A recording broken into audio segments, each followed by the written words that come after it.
আজকে আসছি প্রিয় ভাই ও বোনেরা, কেমন আছেন আপনারা সবাই? আলহামদুলিল্লাহ আমি ভালো আছি। তো আমি আজকে কিছু কথা বলার জন্য আসছি। আসলে বাংলাদেশের নারীরা কোথায় সেফ, কার কাছে সেফ, এটা বলার জন্যই আসছি আজকে। অনেক দুঃখ হয়, অনেক দুঃখ হয়। আমি মুসলিম কান্ট্রির নারী হয়ে এতটা ধর্ষণে, চারদিকে এত ধর্ষণ, এত মার মার মানে স্বামীর সাথে ঘুরতে যায়, সেখানে পরে কেউ ভেবে মার খাইতে হয় নারীদের। পুরুষের সবাই মার খাইতে হয়। কোন দেশ রে ভাই? আমরা তো মুসলিম কান্ট্রিতে বাস করি। আমাদের তো একজনের প্রতি একজনের রেসপেক্ট থাকার কথা, ভালোবাসা থাকার কথা। মানে আমার খুব দুঃখ হয়। কোথায় বাচ্চাগুলো স্কুলে যায়, টেনশন হয়। আসলে কি হচ্ছে? আমরা কোন দেশে আছি? আমরা তো বাংলাদেশের মানুষ। আমরা কেন এরকম হবে আমাদের সাথে? 8 বছরের মেয়ে বোনের কাছে নিরাপদ না, সে বোনের বাড়িতে বেড়াতে যাওয়াও নিরাপদ না। কি হচ্ছে? 8 বছরের মেয়ে যখন নিরাপদ না, আমি কিভাবে নিরাপদ বলেন? একটা 3 বছরের 4 বছরের মেয়ে যখন নিরাপদ না হয় পুরুষ, আচ্ছা আপনারা কি মাকে ভালোবাসেন না? আপনারা নিজের মাকে ভালোবাসেন তো? আপনারা যদি নিজের মাকে ভালোবাসেন, নিজের মাকে চেনেন, তাহলে তো আপনাদের সমস্ত নারীকে চেনার কথা, সমস্ত নারীকে সম্মান করা হয়। আপনারা কি মাকে সম্মান করেন?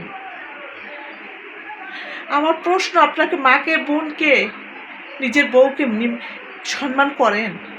যদি সম্মান করতে, তাহলে তো সমগ্র নারী জাতিরই সম্মান করার কথা। মানে দুঃখ হয়, খুব দুঃখ হয়, কষ্ট হয়। কেন হচ্ছে এগুলো?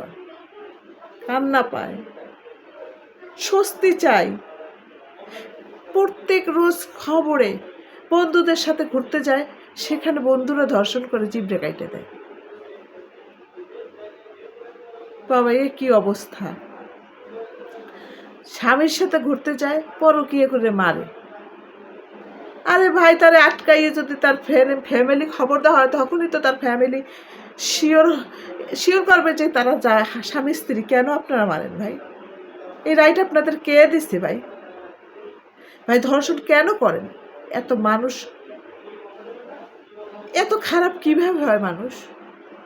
আপনার কন্যা সন্তানটিও তো কারো হাতে ধর্ষিত হতে পারে, সেইটা কি একবারও চিন্তা করেন না? যে আপনি একটা অন্যের মেয়ের ধর্ষণ করেন। আপনার মেয়ে নাই, আপনার ঘরে বউ নাই, আপনার ঘরে মা নাই। দুঃখ হয়, খুব দুঃখ হয়। তো আজকে ভাবছিলাম যে সবার সাথে একটু ভালো বিনিময় করবো। তো চারদিকের অবস্থা, খবর মানে দেখে অস্থির লাগে, অস্থির। তো এই পর্যন্তই আজ। আমার প্রশ্ন রয়ে গেল জাতির কাছে যে আসলে মেয়েরা, মহিলারা, মারা, বউরা কার কাছে নিরাপদ? আমি প্রশ্ন করছি, কোন বোনেরা কার কাছে নিরাপদ?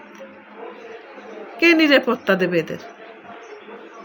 আল্লাহ রক্ষা করো, হেফাজত করো বাংলাদেশকে। আল্লাহ, আল্লাহ এই জালিমদের তুমি বিচার করো আল্লাহ।